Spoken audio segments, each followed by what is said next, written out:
I never thought I'd be writing about family drama on Reddit. But here I am, a 34-year-old woman caught in the middle of an unexpected storm. To give you some context, my childhood was far from typical.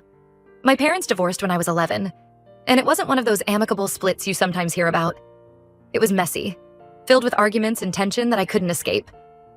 After the divorce, I ended up bouncing between two homes with shared custody. It wasn't easy adjusting to this new reality.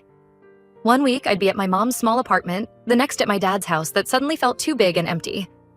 I learned to pack my life into a suitcase, never feeling fully settled anywhere. Despite the challenges, I managed to adapt. I threw myself into my studies and extracurricular activities, finding solace in books and art. It was during this time that I discovered my passion for graphic design, spending hours sketching and playing around with my mom's old computer.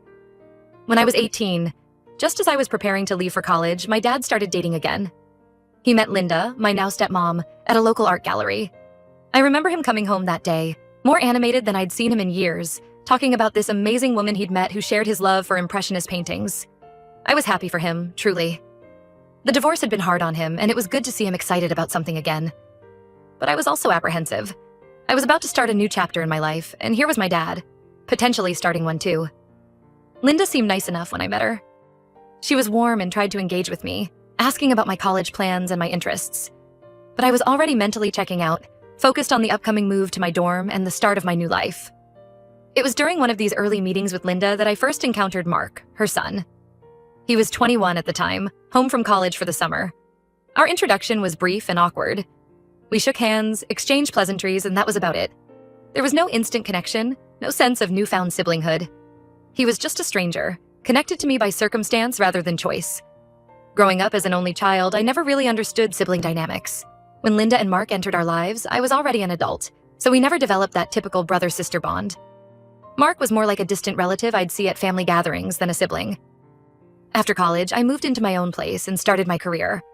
I work from home as a graphic designer, which gives me the flexibility I love. My apartment became my sanctuary, a place where I could control my environment and focus on my work without interruptions. I've always been independent and enjoyed my solitude. Kids were never really part of my plan. I'm not comfortable around them and never saw myself as the maternal type. Mark got married about 9 years ago to Sarah. I attended the wedding, but it was more out of obligation than anything else.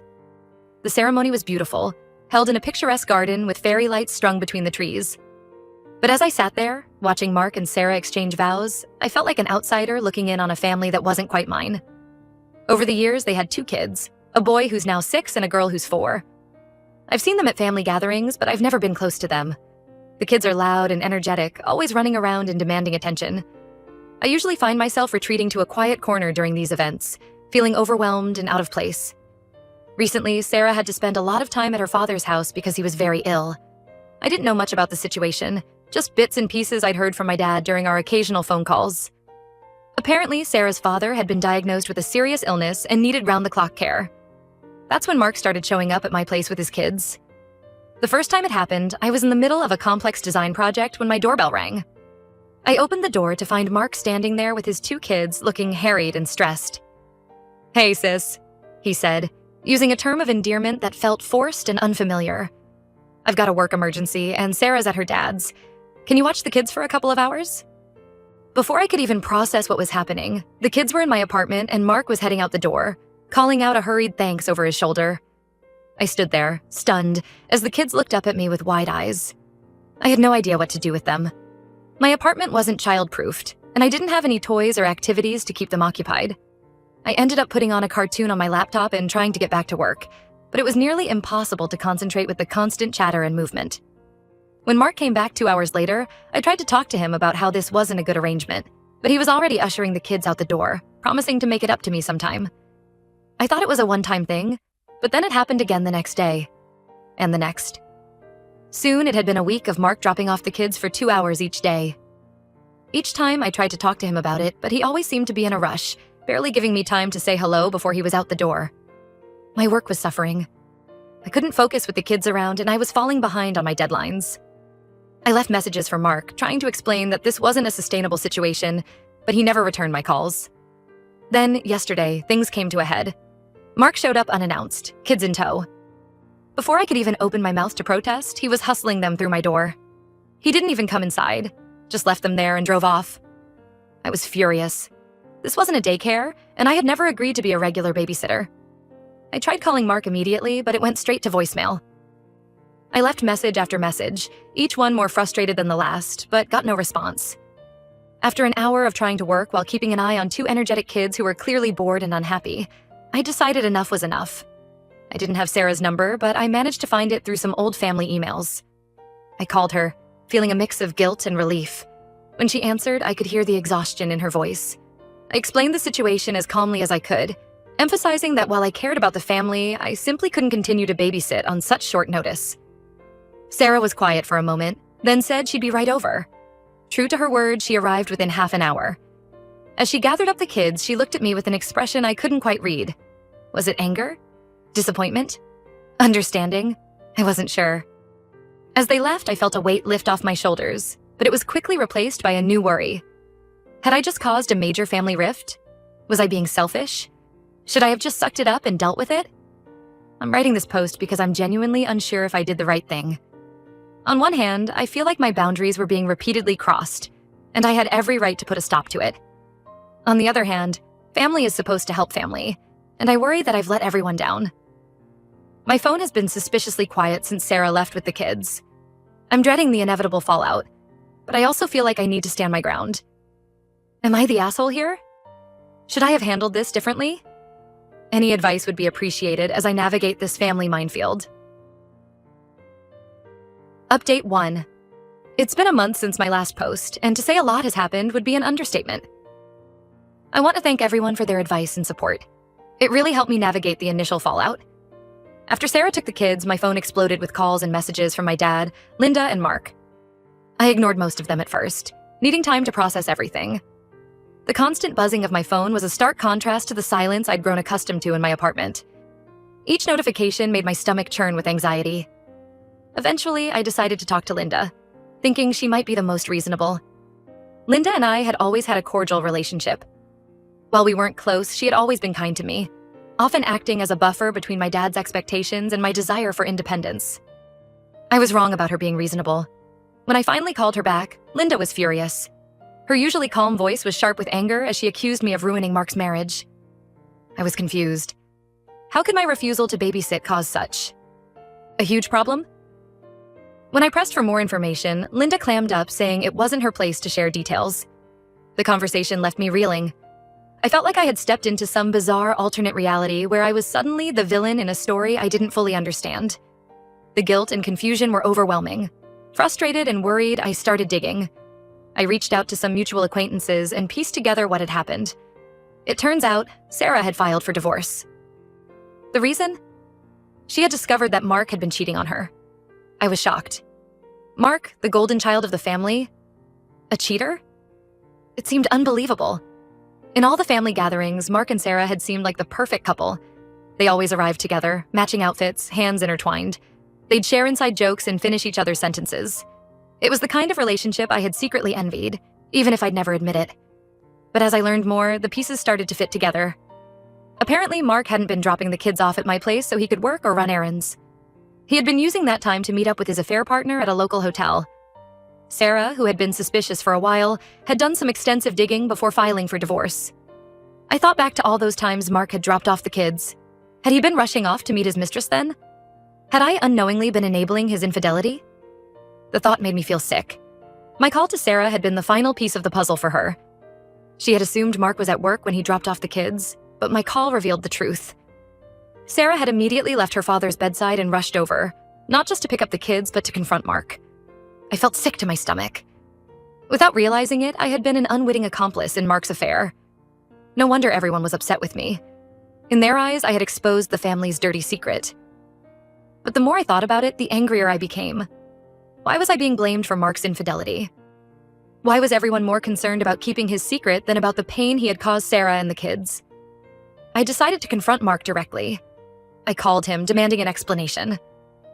He picked up on the first ring, which was a surprise given how he had been ignoring me before.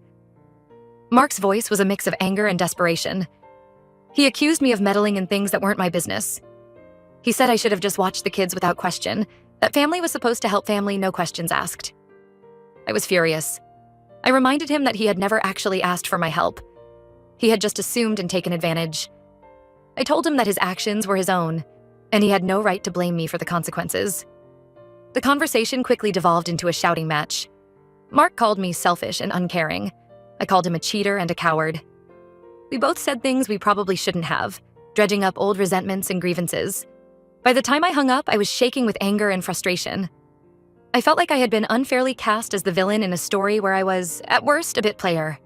The family seemed to be fracturing along clear lines. Linda was firmly on Mark's side. My dad was trying to play peacemaker, and failing, and I was left feeling isolated and angry. As I write this update, I'm still processing everything that's happened. I stand by my decision to set boundaries, but I never imagined it would lead to this. I'm left wondering how I can move forward with my family after all of this. Should I try to make amends or stand my ground? How do I navigate these choppy family waters? Any advice would be greatly appreciated as I try to figure out my next steps. Update 2. It's been another few weeks since my last update, and things have only gotten more complicated. I want to thank everyone again for their support and advice. It's been a lifeline during this difficult time. After the blow-up with Mark, I thought things couldn't get much worse. I was wrong. My stepmom, Linda, has been on a mission to get me to apologize to Mark. She's been calling and texting nonstop, insisting that I need to make things right with my stepbrother. I tried explaining my side of things to her, but she wasn't having it. In her eyes, Mark is the victim here. She keeps saying that marriages go through rough patches and that I shouldn't have interfered. It's like she's completely ignoring the fact that Mark was cheating on his wife and using me as an unwitting cover. Linda's behavior has made me reflect on our relationship over the years. When she first entered my life, I was standoffish, too caught up in my own world to give her a chance. But over time, she had grown on me. She was always there at family gatherings, making sure I had my favorite foods, asking about my work, showing genuine interest in my life. Now, it felt like all of that warmth had evaporated, replaced by a cold, unyielding defense of her son. What's been most surprising and hurtful is my dad's reaction to all of this. I always thought he'd have my back, but he's been siding with Mark and Linda. He called me a few days ago, trying to convince me to apologize. He said that family is more important than being right, and that I should be the bigger person. I couldn't believe what I was hearing. This was the man who had taught me to stand up for myself, who had encouraged me to pursue my dreams even when they didn't align with his expectations. I remembered how proud he had been when I landed my first big design contract, how he had bragged to all his friends about his daughter, the successful freelancer. I reminded him of all the times he had taught me to stand up for myself, to not let people take advantage of me. I asked him if those lessons suddenly didn't apply when it came to his stepson. The conversation didn't go well. My dad accused me of being stubborn and unforgiving. He said that Mark was going through a tough time and needed family support. When I pointed out that Sarah and the kids were probably going through an even tougher time, he brushed it off, saying that was between Mark and Sarah. I lost it at that point. I told my dad that I was disappointed in him, that I couldn't believe he was choosing to support a cheater over his own daughter. I said some things I'm not proud of, letting out years of pent-up frustration about how our relationship changed after he married Linda. I brought up how he had missed my college graduation because he was on a cruise with Linda and Mark. How he had forgotten my 30th birthday but never missed sending Mark a gift. How he always seemed to have time to attend Mark's kids' school events but couldn't make it to my art shows. The call ended with me telling my dad that I needed some space.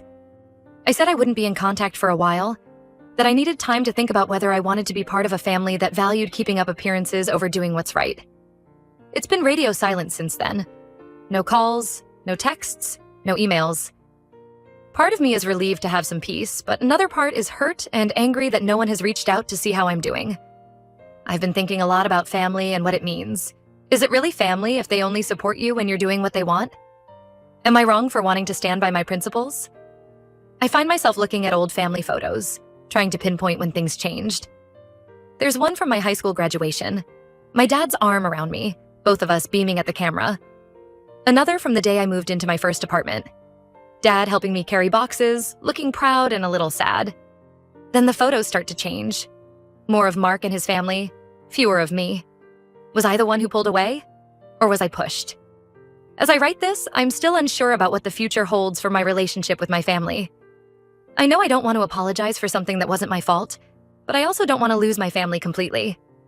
The silence in my apartment, once a comfort, now feels oppressive. I catch myself reaching for the phone, wanting to call my dad or even Linda, but I stop myself.